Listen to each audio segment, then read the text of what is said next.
నమస్తే. Welcome to our channel. నేను మీ శాలిని. గరికపాటి గారి వీడియోలు ప్రపంచం మొత్తం చూస్తుంటది. అయితే ఎంతోమంది అభిమానులు కూడా ఉన్నారు. అయితే దీనికి ఈ యూట్యూబ్ ఛానల్‌లో వీడియోలని వక్రీకరిస్తూ ఎంతోమంది చెప్పటం జరుగుతూ వస్తుంది.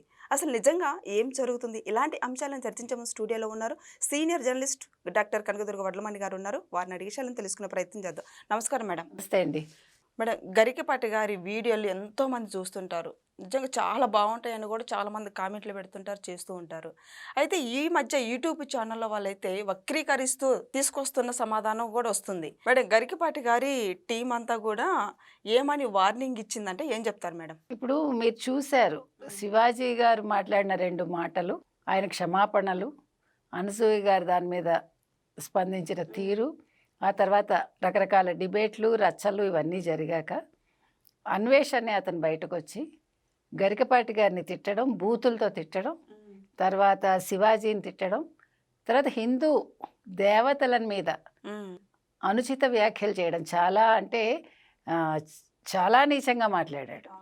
పైగా నేను హిందువునని మళ్ళీ దాని మీద చెప్తూ, మళ్ళీ గరికపాటి గారికి శివాజీకి క్షమాపణలు చెప్తూ, పొరపాటుగా ఏదో నోరు జారాను, ఏదో 2 మాటలు మాట్లాడానంటూ అయ్యాక మళ్ళా గరికపాటి గారికి నేను క్షమాపణ చెప్పలేదంటూ ఇలా రకరకాల వ్యాఖ్యలు చేశాడు.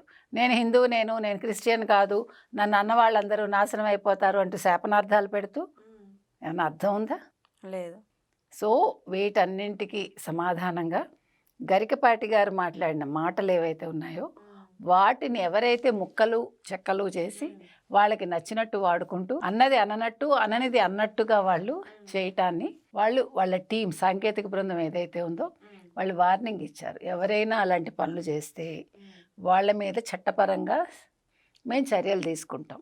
ఆయన ఛానల్లో, ఆయన అఫీషియల్ ఛానల్లో వచ్చే వీడియోసు ఎవరు వాడడానికి వీల్లేదు, ఎవరు వాటిని ముట్టుకోవడానికి వీల్లేదు, వాటిని ఏ రకంగానూ మీరు వాడుకోవడానికి వీల్లేదని చెప్పడం జరిగింది.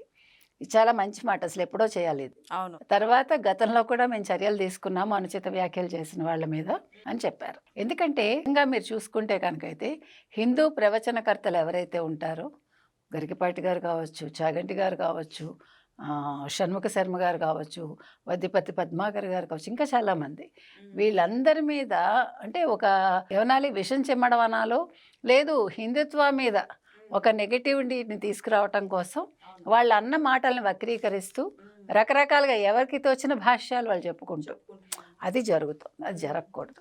మన హిందువులకు సంబంధించి ఎవరు మాట్లాడినా అది హిందుత్వాన్ని నమ్మేవాళ్ళు, హిందూ మతాన్ని నమ్మేవాళ్ళు వినండి, మిగిలిన వాళ్ళకి సంబంధం లేదు, మీకు అవసరం లేదు. మీరు ముస్లిమ్స్ని అలాగే ఖండిస్తున్నారా? క్రిస్టియన్స్ మత పెద్దలను అలాగే ఖండిస్తున్నారా? లేదు కదా. అందుకని మీకు సంబంధం లేదు, మీరు మాట్లాడద్దు, మీకు నచ్చినట్టు మీరు ఉండండి, మీ స్వేచ్ఛను మీరు కాపాడుకోండి. అలాగే ఆయనకు మాట్లాడే స్వేచ్ఛ ఉంది, ఆయన మాట్లాడతారు గరికపాటి గారు. లేదు, ఎవరైనా ఏ ప్రవచనకర్తలైనా మీకు నచ్చకపోతే వినకండి, దాని మీద మీరు వ్యాఖ్యానాలు చేయొద్దు, అది చెప్తున్నారు వాళ్ళు.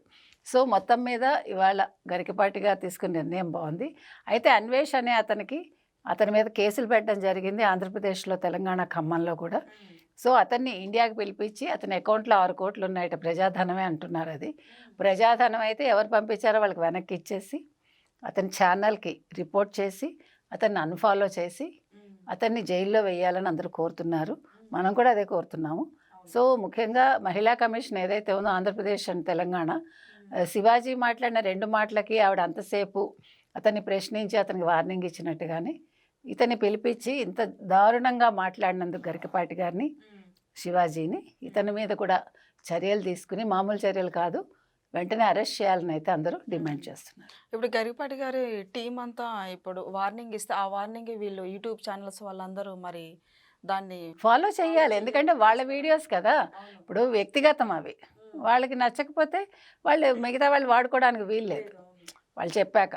ఎందుకంటే మీకు తెలుసా, మా ఫోటోలు మార్ఫింగ్ చేస్తున్నారు AI ద్వారా, తర్వాత మా మొహాలు తీసుకెళ్ళి పోర్న్ వీడియోస్కి అతికిస్తున్నారని ఈ మధ్యన చిరంజీవి కావచ్చు, నాగార్జున కావచ్చు, ఇంకా చాలామంది ఢిల్లీ కోర్టుకు వెళ్ళారు, మీకు గుర్తుంటే. కోర్టు కూడా వాళ్ళకి ఆదేశాలు ఇచ్చింది, అలాగే ఇవి కూడా. కాబట్టి దీని మీద కూడా వాళ్ళు కూడా కోర్టుకు వెళ్తే బాగుంటుంది. Thank you madam. Thank you.